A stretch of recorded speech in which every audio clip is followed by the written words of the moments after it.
Well, ladies and gentlemen, thank you very much for joining us today. My name is John Fraher.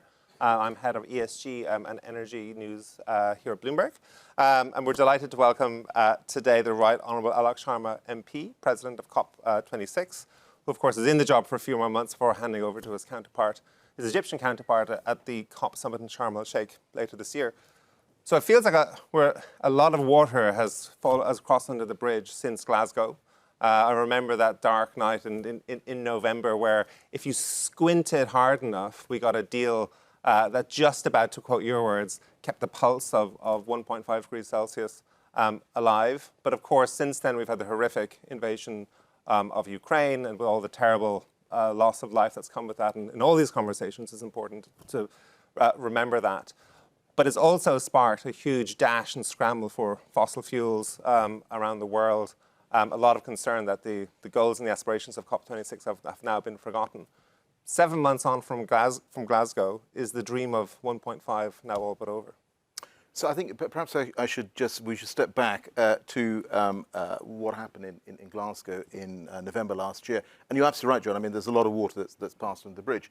But I mean, I think what we managed to do, and even then the geopolitics was getting pretty challenging, we managed to get almost 200 countries to agree to what I do think was actually a historic agreement, the Glasgow Climate Pact.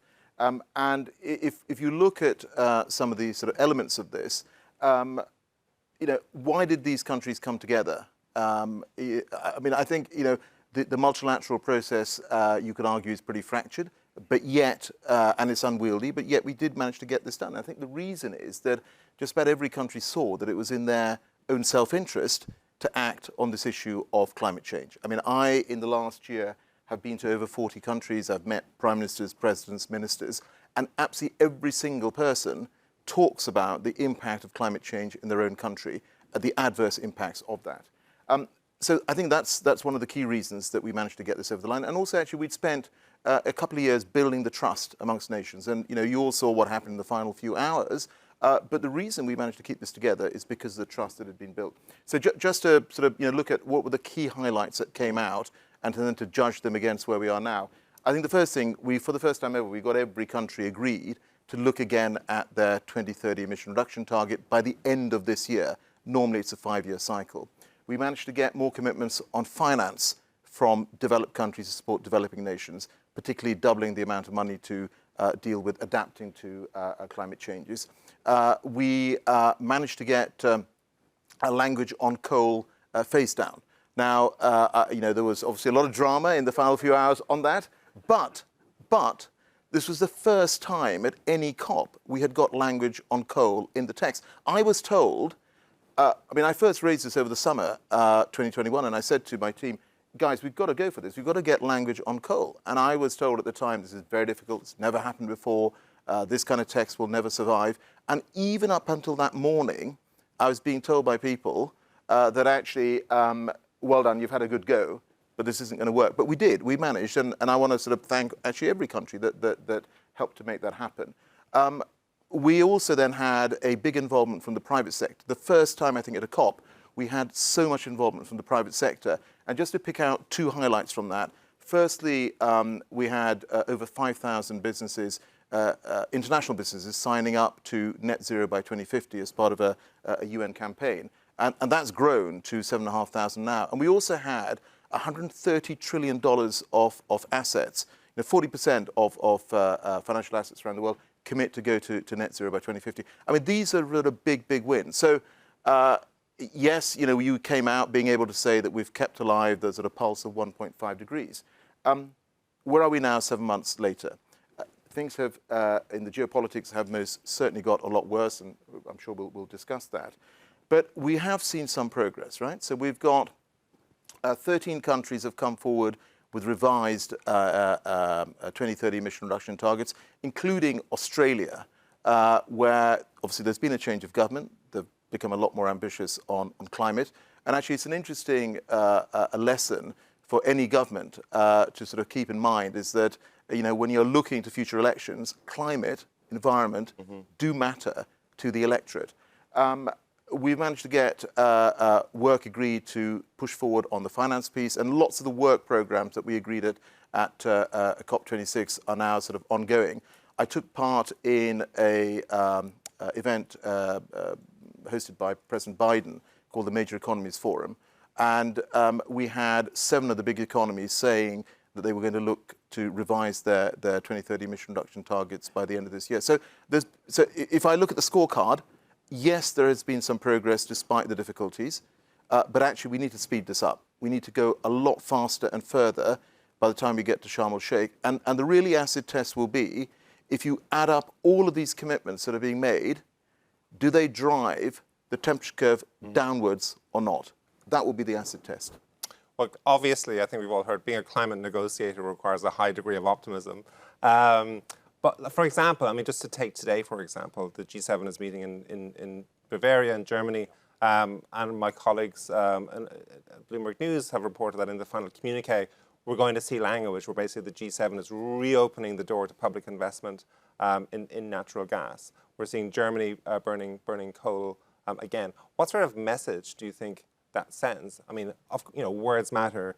One of the great triumphs of Paris was that the market signals that it sent. But do you worry now that the message is being sent that ultimately climate can be put on the back burner? So I think, you talked about the change in geopolitics. So I mean, things have changed since February, right? We've got this brutal, unprovoked war from Putin, going into Ukraine. And I have to say, I think, everyone here, whatever their sort of geopolitical views, I think would acknowledge that you can't fail to be moved by the terrible images that we see coming out literally every day from Ukraine. And it's absolutely right and proper that we stand shoulder to shoulder with the people of Ukraine and provide the support going forward as well. But I think one of the things that's happened as a result of this is countries have woken up to the fact that climate and environment security are totally interlinked with energy and indeed national security. I mean, what I think lots of countries who have been reliant on Russian hydrocarbons have understood is that you cannot rely on fossil fuels, particularly where they're controlled by a hostile actor. So, as countries are looking to wean themselves off Russian hydrocarbons as fast as they can, yes, you are seeing more use of fossil fuels to meet countries' immediate needs.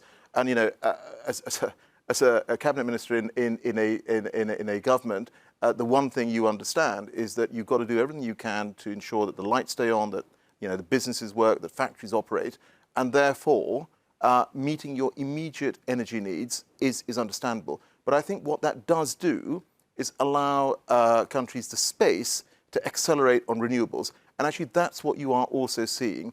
You've seen the pronouncements from Germany, from others. The UK, we published our own British energy security strategy. It's all about a big expansion of clean energy. And what we have said is that by 2030, 95% of all our electricity will come from low carbon sources and 100% by 2035. Germany, for instance, has said that by 2035, 100% of their electricity will be from renewables. So I think you are seeing a big push on renewables at the same time as to meet immediate energy needs.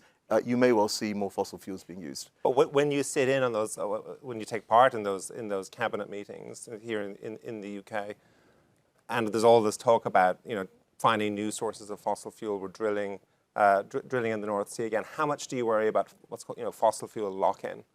Well, and of course, I think that is a big challenge. But actually, it's the other side of the coin is that if you're a private sector organization looking to invest now in assets that may produce energy in some years from now, what you also have to factor in is whether or not you might eventually end up with stranded assets.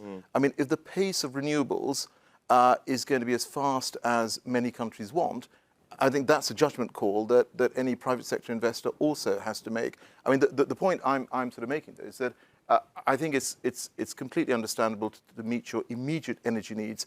You may need to do more fossil, you may need to do more coal, but I think that the long-term direction, the trajectory is pretty clear, certainly from a UK government point of view. I mean, we have built in a very short period of time the second biggest offshore wind sector in the world, and we're going to quintuple 5 times the size that we currently have by 2030. Same with solar, big push on nuclear, big push on hydrogen, and you're seeing this replicated around the world as well. before we move on to COP, the outlook for COP27, just getting back to the coal question, as you said, it was a huge part of Glasgow, but I think we all know, we also how dramatically on that final evening the wording was watered down. I think it was phase out and then phase down, and now people are worried about phasing back in. And as I said earlier, we see Germany burning coal again. How much harder does it make your job as a climate negotiator to persuade developing countries to turn away from coal? And India is obviously the topic of the conversation here today, and we'll get onto that later. How much harder does it make your job when the developed world is going back to coal as you try to convince the developing world to turn away from it? Yep. So I think it's also, let's look back at last year and sort of see what we got over the line. So we had the UK chaired the G7, Italy, who we did COP26 with, chaired the G20. And I remember last year in the G7 Climate and Energy and Environment Ministers meeting, we had a sort of a big discussion around ending international support for coal from the G7. We managed to get that over the line. And again, lots of people didn't think we would do that. In July, I was in Milan for a similar meeting of G20 ministers. And at that point, we weren't able to persuade all the colleagues around the table that the G20 should also agree to stop international financing for coal. By the time we got to the G20 leaders, we managed to get that over the line as well. And actually, I think that will have a pretty profound effect, in the sense that if international financing from the biggest economies in coal in other countries is not taking place, and the move is towards renewables, I think that will make a big difference. I mean, you were talking about the G7. I'm not going to comment on text that will come at some point. Let me just sort of take you back to the meeting that I had a few weeks ago in Berlin, where we had, again, the climate, energy, environment ministers together. And there were two key things that came out of that. The first is that all the G7 agreed that we would phase out domestic coal. Phase out domestic coal. And by the way, in the UK, we've managed to go from 40% of our electricity coming from coal in 2012 to just a few percentage points now, and we are still on track to phase out all coal from our electricity mix by October 2024. And we also then, at the G7 ministers meeting, also agreed that we would end international fossil fuel financing by the end of 2022. Yes, there'll be some exemptions, but those are sort of big commitments. And everyone looks to see what is going on right now. I think what people also need to think about is the direction of travel as well on this particular agenda. And as I said, I do think one thing you will see is a big push on clean energy around the world. So looking ahead to Sharm el-Sheikh at the next COP meeting, perhaps for the audience here who aren't following the twists and turns of this as closely as you are, can you very briefly perhaps outline the two or three most important strands of negotiation that are going on right now? Yeah, actually, if I may, since this is the India Global Forum, if I may reflect for, or do you want to do that later? You want to move on to that? Okay, fine. Since we were talking about energy, I thought I might want to reflect on that. Yeah, so in terms of COP27, obviously the presidency is with our friends in Egypt. We're working very closely with them, and they are experienced negotiators, but they have to pull together this big international conference. Africa is responsible for 3% of emissions globally, right? The whole of Africa, 3% of emissions, and yet it's full of countries that are at the front line of climate change. I mean, literally, these are countries where there are millions of lives and livelihoods being affected. So I think there will be a big focus on adaptation. You've already got Egypt to set out some of the sort of themes that they will pursue on individual days: energy, water, adaptation, finance. I mean, these are some of the sort of key themes that you will see coming forward at Sharm el-Sheikh. But then what we agreed at COP was a whole range of work programs, and I think Egypt themselves have described COP27 as an implementation COP. And in fact, I co-chaired a meeting together with Sami Shukri, the foreign minister, who's the COP27 president designate. We held this meeting in May in Copenhagen, and we brought together almost sort of 50 governments. And there, both of us made the point that what we need to see is the commitments that were made at COP26, being implemented on, so that by the time we get to COP27, civil society and everybody looking on can say, yeah, actually, we had 120 world leaders at COP26 making really impassioned speeches. They then made a whole bunch of commitments on cutting emissions, on more finance, and all the rest of it. Where have we got to by the time we get to COP27? So that's the big push that we're having, and I'm continuing to travel and make that case to governments around the world. And how concerned are you? We had the bond talks a few weeks ago, which got bogged down again in sort of this sort of, it seems like a never-ending cycle sometimes in these negotiations over loss and damage. Obviously, that was a big topic in Glasgow. But are you worried that these difficult arguments really between the rich world and the global south about who should pay for adaptation and mitigation, are you worried that ultimately those disagreements will paralyze the Sharm el-Sheikh talks when we get there? No, look, I think you said earlier on, John, that you have to be an optimist in these. I am most definitely an optimist. And I think what we showed at COP26 is that, if you build the trust and you maintain the optimism, you can get things over the line. So again, the whole discussion, I would argue the discussion on loss and damage has moved on quite a lot over the last couple of years. The fact that for the very first time in the Glasgow Climate Pact outcome text, we had a big element of that devoted to loss and damage. Hadn't happened before, but we did, and that was based on consensus built amongst 200 countries. We also agreed a process to take this discussion forward, which started in Bonn. It's a 4-year process. Understandably, there will be countries that will want to see some progress on this by the time we get to Sharm el-Sheikh. Let's see where we are. But the overall thing I would say on loss and damage is that it is absolutely a vitally important issue for very many countries. There are differing views, but that's why you work diligently over a period of time and come to a consensus view. Told that we only have a minute left before we wrap up. I know. I'm really enjoying this. We were just getting going.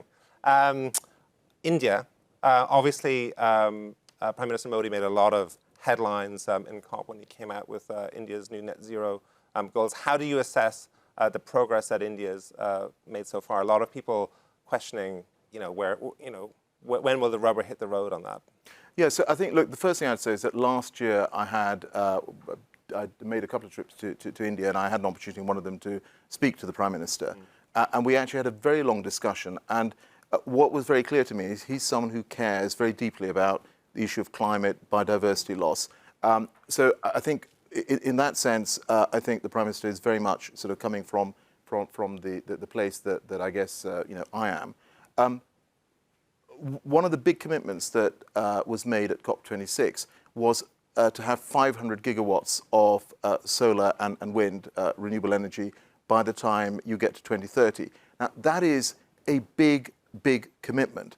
And if India is able to deliver that, that will make a sort of a huge difference in terms of obviously cutting emissions, but also demonstrating that it is possible to have a big move on a clean energy transition. And one of the things that we've been working on is a just energy transition partnership with India, and we announced that G7 made an announcement on this formally in the last couple of days, where we worked with South Africa on ensuring that we can deploy $8.5 billion to support them to move from coal to clean energy. And we've just announced that India will be one of the countries that we are also working with to ensure that there is financial support available to make that transition. So what I would say to you is that 500 gigawatts is really impressive. And actually, if that could be included as part of the emission reduction targets that India has for 2030, I think that will make a big difference. But presumably a deal with India will require, in terms of the money, will require orders of magnitude more than the amount of money. I think it's 8.5 billion as part is the South Africa package. Yeah. Are you optimistic?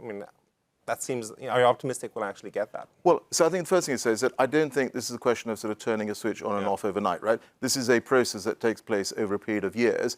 And also in the case of South Africa, if you talk to South African government, I was there last week, 8.5 billion is the start of the process. So I think the same way, there's a lot you can do to get things started in India as well. There's a real commitment on the part of the Indian government to work with us on this, and there's real commitment on the part of the rest of the G7 to do this.